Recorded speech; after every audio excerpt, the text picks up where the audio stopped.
This ethics podcast is dedicated in loving memory and leilui Nishmas Yosef Binyamin ben Avraham Chaim, Mr. George Topas, whose third Yartzeit falls out on the 19th of Sivan. That's the day that this podcast is being released. This was an incredible person.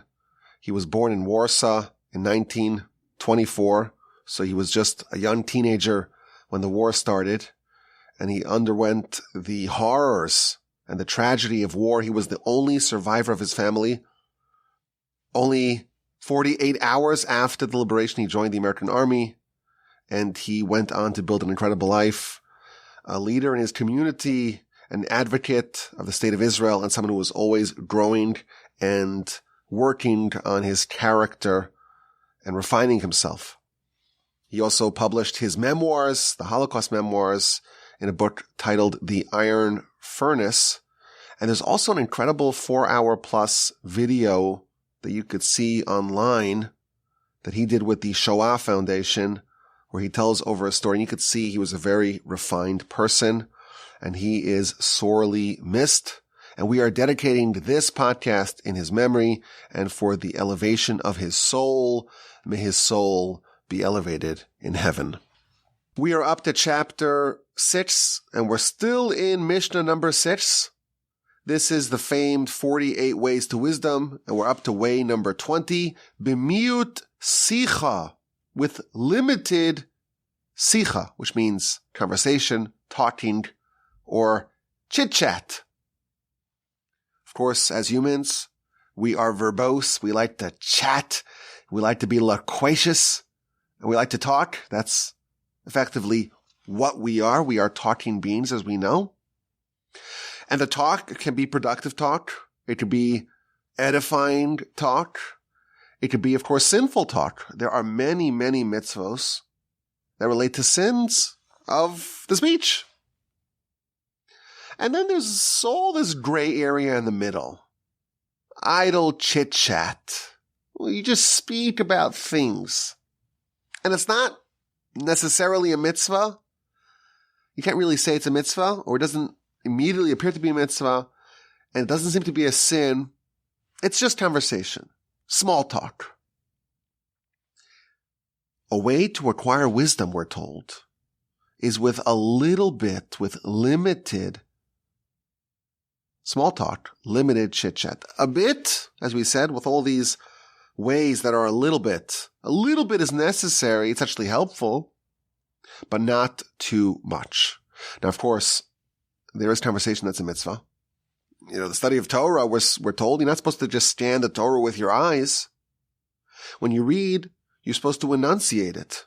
You're supposed to say it out loud. In fact, one of the ways to remember our Torah study is to make sure that we do it out loud. And that's a mitzvah, and that should not be limited. And prayer, we also do that mitzvah, a central pillar of our religious and spiritual life. And that's also done with speech. And we also must enunciate our prayer. And that too should not be limited.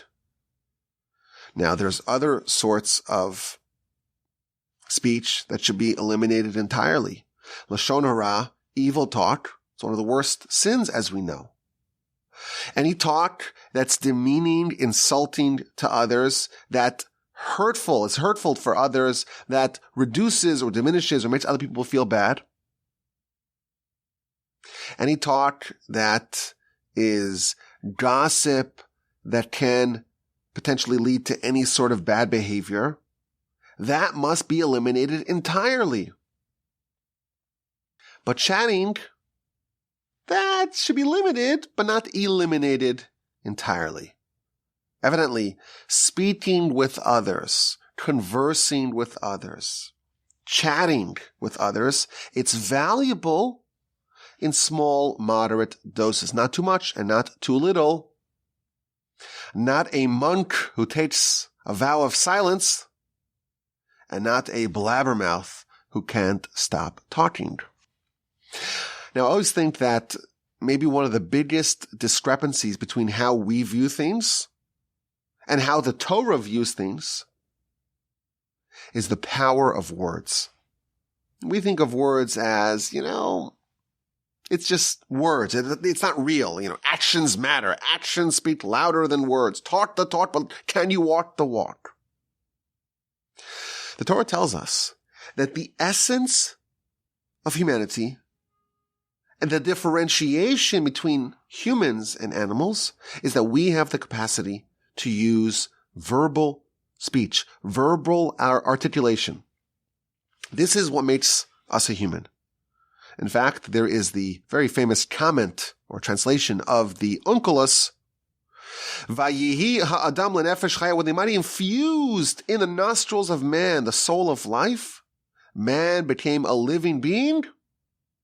That is translated as man became a speaking being. Animals can make noise. Animals can communicate.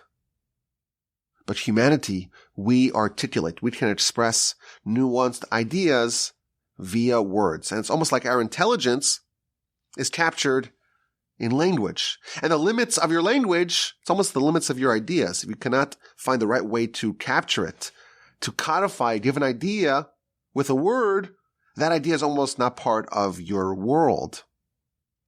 Moreover, man, we always say, is a hybrid. We got a body, we got a soul. And the body's tangible, the body we can see, the body we can interface with via our senses. But the soul, it's kind of mystical. It's kind of hard to define. And we cannot interface with the soul with our senses.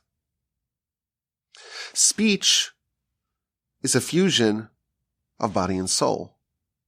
On one hand, you use your body to speak. You use your tongue and your throat and your lips and your teeth to speak. But what you choose to say is the product of your mind.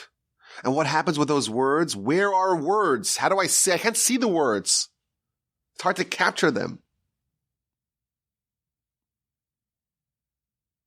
Words is just a thing. It has this intangible quality that makes it similar to like a soul. And thus, words are the mirror, so to speak, of humanity. It too is a hybrid. It too is a fusion of body and soul. And thus we can say that is the human. The human is the fusion, the touch point of body and soul, and that is manifested in man in our verbal speech. When body and soul are fused, of course, we know the Talmud that tells us that the angel comes and smacks the baby on the mouth. And the Torah is forgotten and the orientation of man is settled. The mouth, that's going to be the touch point. And that's where the fusion, so to speak, happens. That's where the body meets the soul. If you want to evaluate a person, all you need to do is look at their speech. You can judge a person by their speech. We don't believe that words are meaningless. Our sages tell us that every person is accorded a finite amount of words. And when you exhaust all your words, you're done. And the sages tell us that there are angels that are dedicated to the transcription and meticulously chronicling every word.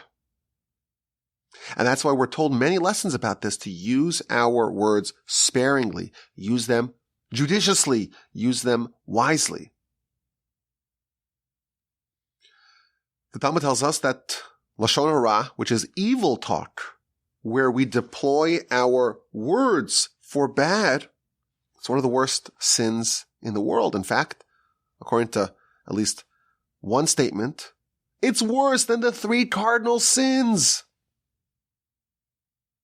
Words can be very destructive. But words can also be very constructive. Like we said, prayer, Torah study, many mitzvos are done with words. Words can even transform the world in a material way. We know there are mitzvos that are created via human speech. If I say this animal is a sacrifice, I have changed the status of this animal. It's now consecrated for God. If I accept a vow or an oath or any sort of commitment to do something or to refrain from doing something, I have now created a new mitzvah.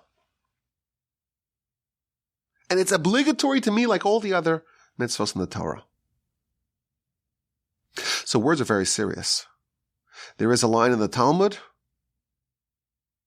that every small conversation that we have, we will be judged upon by the heavenly tribunal.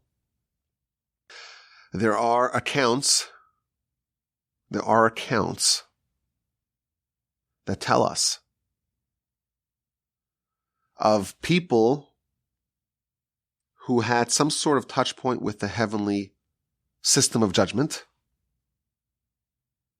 either reliable sources that have told us in dreams and prophecies, or in near-death experiences, that the thing that's most surprising about how the system of judgment works in heaven is the seriousness and the gravity of words. And again, this is where I think the biggest discrepancy between how we view the world, or how we are trained by default to view the world, and how the world actually works, is that words are very serious. And God forbid, if there's hurtful words, it's treated very seriously.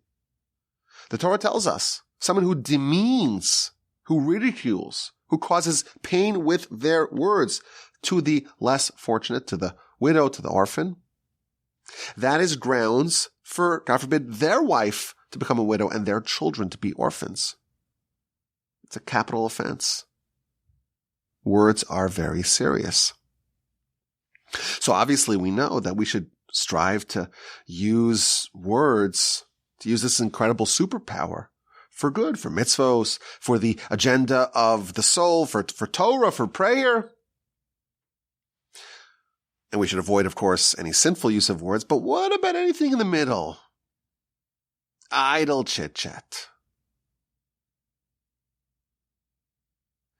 So, well, if it's not productive, can we say that it's okay? We're told that it should be limited. The Talmud, in fact, offers a debate about how severe idle chit-chat is. One opinion in the Talmud, in the book of Yoma on page 19b, tells us that sichas chulin means mundane talk. It's a violation of the Torah. One say it's just the lack of fulfillment of a positive mitzvah, or it's a prohibition. So we're definitely not encouraging unnecessary talk. Nevertheless, we learn in our Mishnah that a little bit of chit-chat is actually good and beneficial. To talk to other people, to engage in small talk, to engage in some sort of friendly, cordial conversation, not only is it appropriate, it's even beneficial. So yes, our life, really, we're here on a mission. We're in this corridor trying to get to Olam Haba and trying to amass and stockpile as many mitzvahs as possible to prepare for the eternal world. And therefore, we're supposed to dedicate our lives to things of eternal import, Torah, mitzvahs, etc., things that are consequential. But nevertheless, we have to engage with other people. We have to speak to them, not because it matters on some sort of existential level, but because this is what the Almighty wants of us, to be kind and caring and thoughtful towards other people, to be inquisitive about their lives, to always make sure that we greet people warmly, make sure other people feel validated and noticed. It's a subtle thing, but this is part of our mitzvah. Not only that, there is a risk of a person becoming so aloof and feeling so superior to others to not even need to speak to other people. When you speak to someone else and you listen to them, you learn. And you're exposed to new perspectives and new opinions that may be different than yours. And that is a way of broadening your understanding of life and maybe increasing your empathy for other people. All the way back in chapter 1 of Pirkei Avos of the Ethics of Our Fathers, we read about the imperative to greet every person with a pleasant countenance. The great rabbis, the great sages, the great heroes, they weren't people who just lived in a corner and avoided all contact with humanity. Abraham, he set up shop on the crossroads and he greeted everyone with great warmth. Abraham didn't do things that were problematic, but he did engage in chit-chat. Why? To build a rapport, to build a connection with other people. That's part of our mitzvah. To speak to other people, to inquire about them, to make sure that they feel noticed and they feel valuable and they feel important. And therefore, even if there's words that are not so important, they're not a mitzvah per se on their own, we don't ignore any other person. And the Talmud tells us that the great sages, no one would ever preempt them in greeting. They were aware, they were present, and even if they were walking in the marketplace and there was an idolater, they would greet them before the other person would greet them. And again, these are great sages who wouldn't do things that are against the Torah. But here we see that the Torah wants us to be a kind person, to be a friendly person, to be someone who is engaged with other people around us. A little bit of idle chit-chat. It's important. But there's a risk. It should be limited. If someone becomes too chatty and someone has what's known as a bull session to sit down and just talk about nonsense, if someone wastes time that can be used productively, that's a grand shame. We are here for a limited amount of time. And we have very important responsibilities. We have a lot of work to do.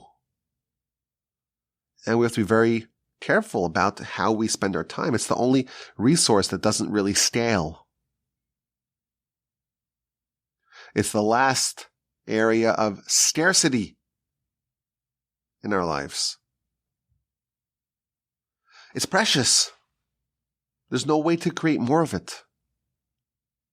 And if you waste it by talking too much and just chatting about nothing and nonsense and futility, it's a big problem.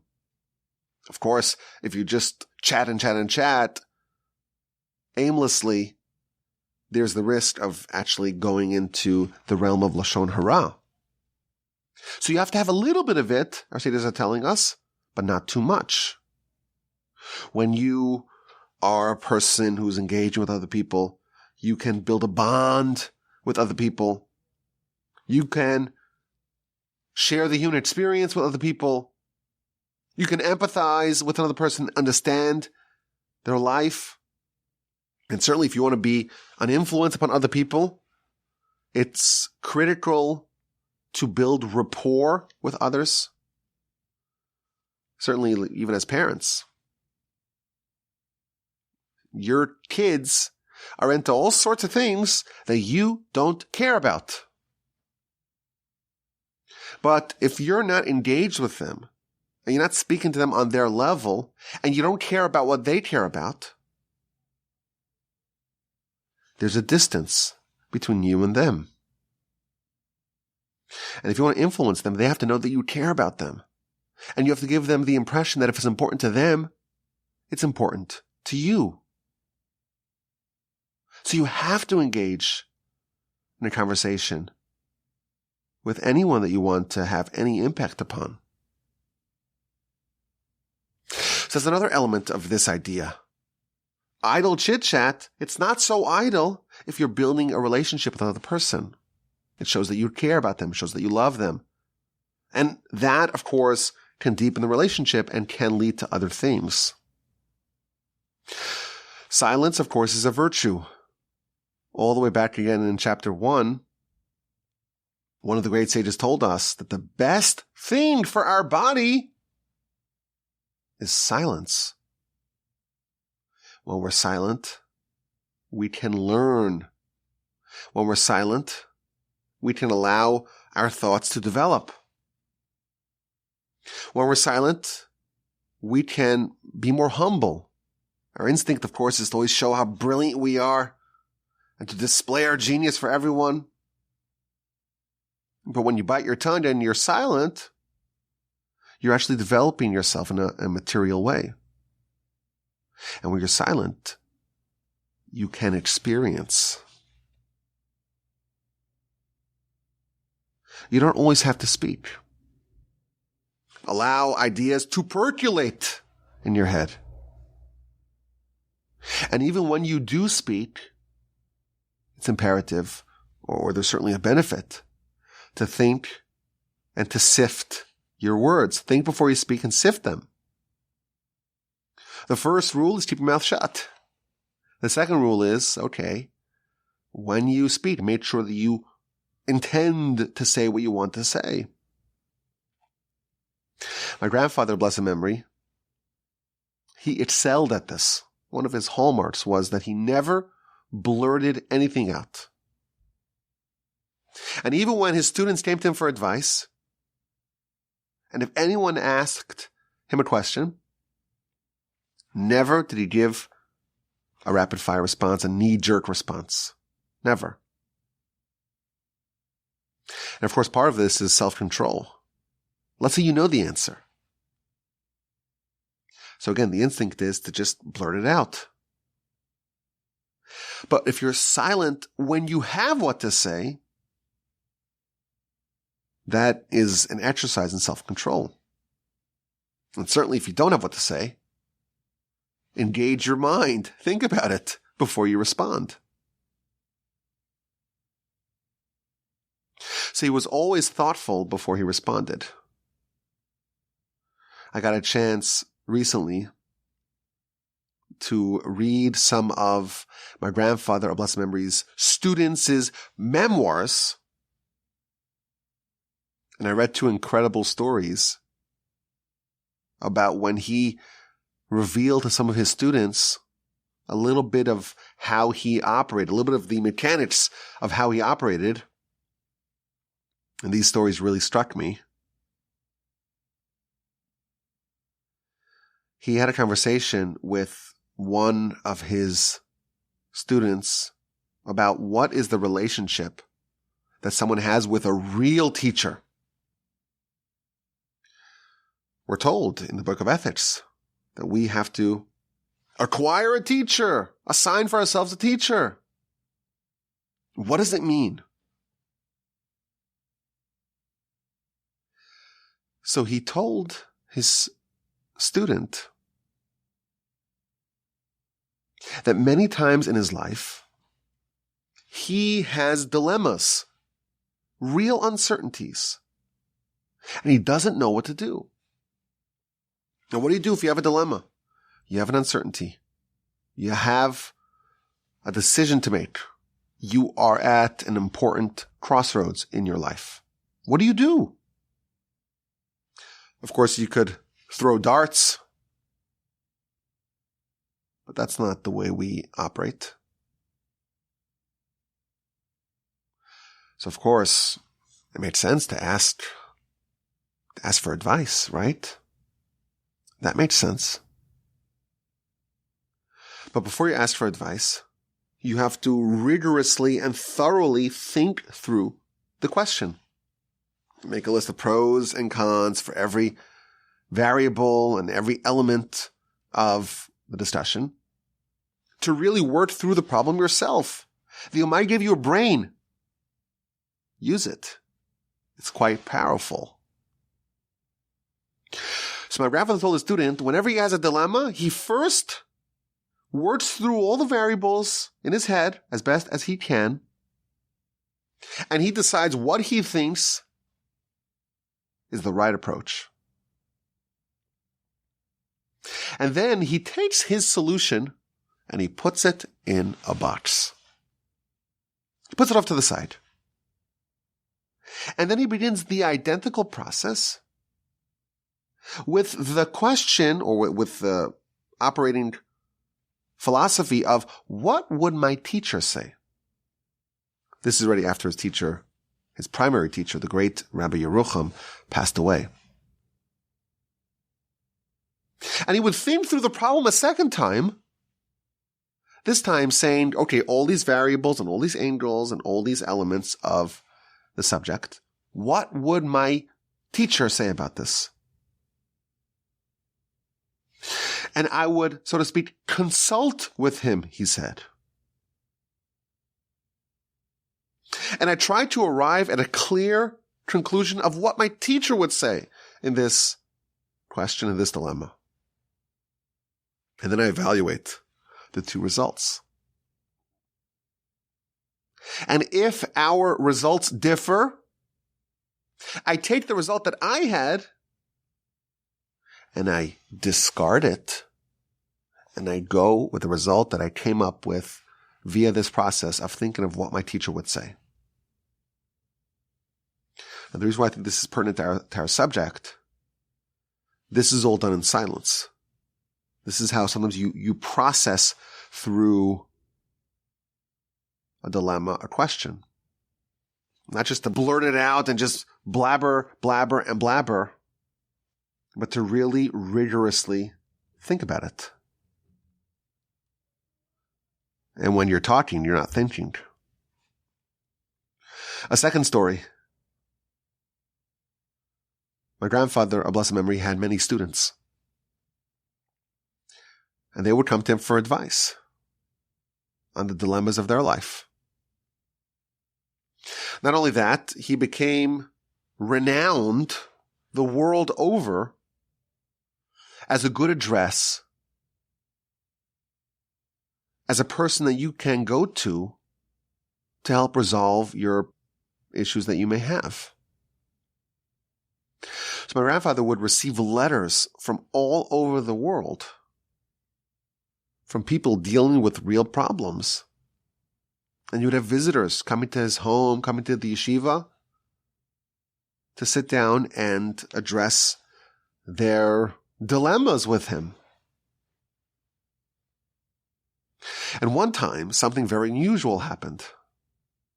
Someone came with a crisis, with a problem. And instead of answering the problem, my grandfather, of blessed memory, outsourced it to one of his students. He tells his student, hey, there's this individual and he has this problem. I want you to address this problem. Now, of course, the student was very perplexed by that. He was wondering, like, why would he send him to me? After all, he's the expert. I'm an amateur. I'm a novice. Why is he presenting me this dilemma? So maybe this was a form of instruction. If you have a promising student, you want to get them a few good reps. But the questioner, it's not fair for them for them to be given, someone to practice. You don't want someone practicing on you, right? You don't want the barber who's just learning how to cut hair to cut your hair. It's not fair for that person. So the student asked the great sage, asked my grandfather, of blessed memory. He says, why are you doing this? Why are you asking me to help this other person resolve their dilemma? And this answer, when he answered to this question, it's such a fascinating idea because it really gets into the mechanics of a thinking person, of someone who takes life very seriously, This is what he said. Let me explain to you. At my door, tens and dozens and hundreds of people come with their problems. And I am not a prophet. I don't have prophecy. So how am I able to answer their problems? So the way I would think, the answer is, well, you don't have prophecy, but you have Torah. And Torah reshapes your mind, and it upgrades your intelligence, and it takes you from a human intelligence to a godly intelligence, and that's almost in effect a version of prophecy. That's what I would have said. That's not what he said. The way I address someone's dilemma is that I have in my mind, I have a ladder.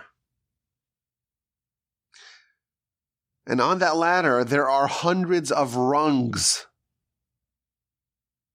And each rung is a story, is an episode of my own life.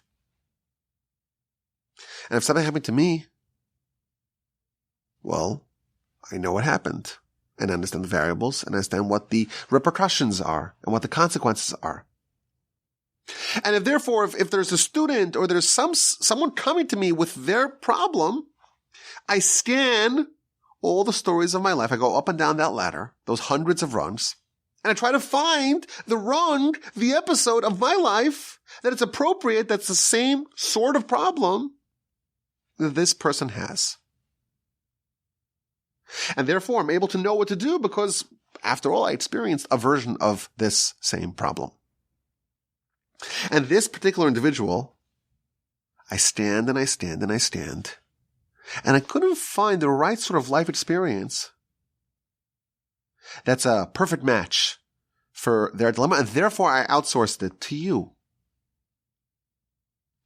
So to me, this was just a fascinating idea on two fronts. First of all, it shows maybe why he would take so long before he answered a problem. When you have a question, your mind right away jumps to a solution, whether it's accurate or not, it's well thought out or not. But if you are thinking through really your life and your experiences and trying to find the appropriate solution, well, that's done via some silence. But also, this, I think, is a product of real introspection. We're told that it's imperative to do some degree of introspection into our lives. Every day, we're told, you're supposed to stand through your day and think about what happened. And use it as a form of feedback to make sure that you're always improving yourself and refining yourself. The result of that is to really understand your life and to learn the lessons from your own life. And of course, if you learn the lessons from your life, now you have a very valuable takeaway that can guide you further and, of course, can be used to help guide others. This to me was, again, it's slightly off topic, but I was always wondering how come my grandfather, blessed memory, he would never respond right away. Never, ever, ever. And sometimes he would think for an uncomfortably long amount of time before responding. And then I read this and I said, okay, maybe this is the solution. But certainly he was an exemplar of someone who was not just engaging in any sort of idle chit-chat. And yes, he was friendly and he was very warm to people and he would inquire about them in a limited fashion. And that's our way to wisdom, way number 20. A little bit of conversation. A little bit of chit-chat, that is important, but don't get carried away. Now, what about chatting with your study partner? So this is a special kind of conversation that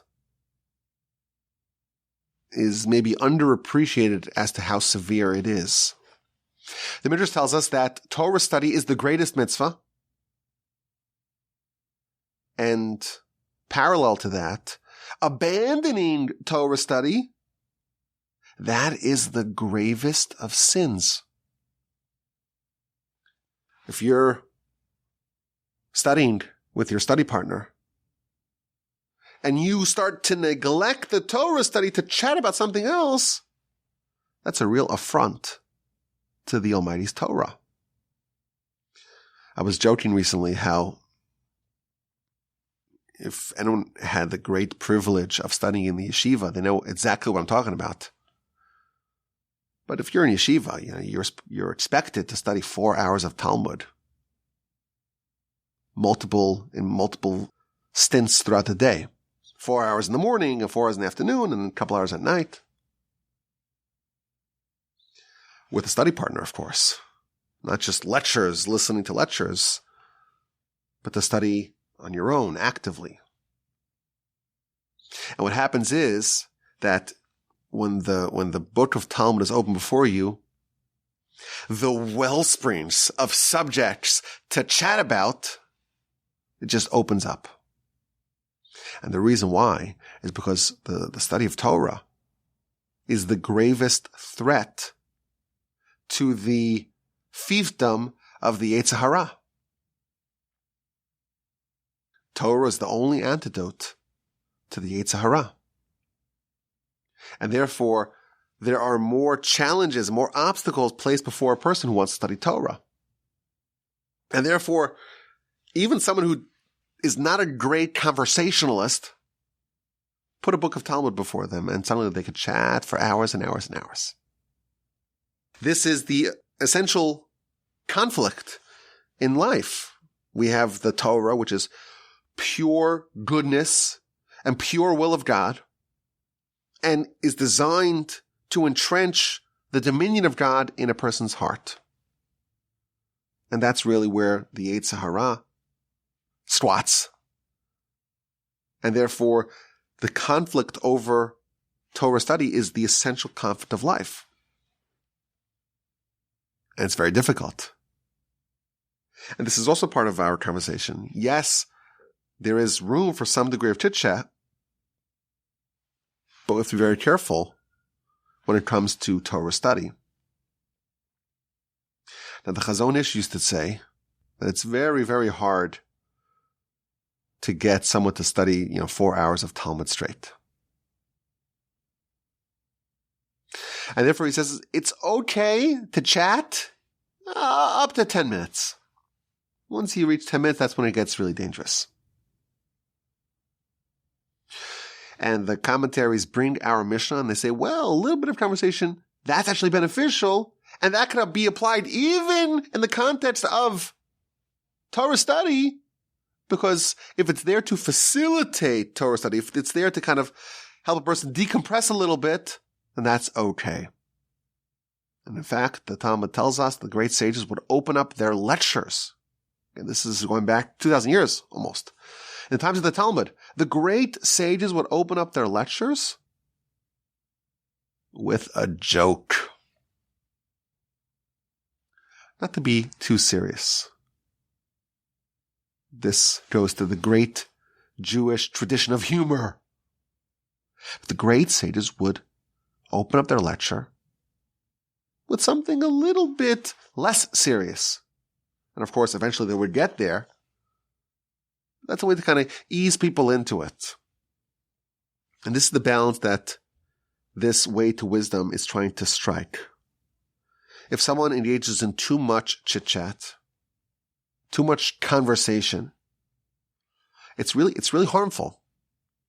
Because if you begin to focus your life on things that are nonsense, things that are immaterial, that's a big mistake. It's a big misappropriation of your time and your energies and your resources.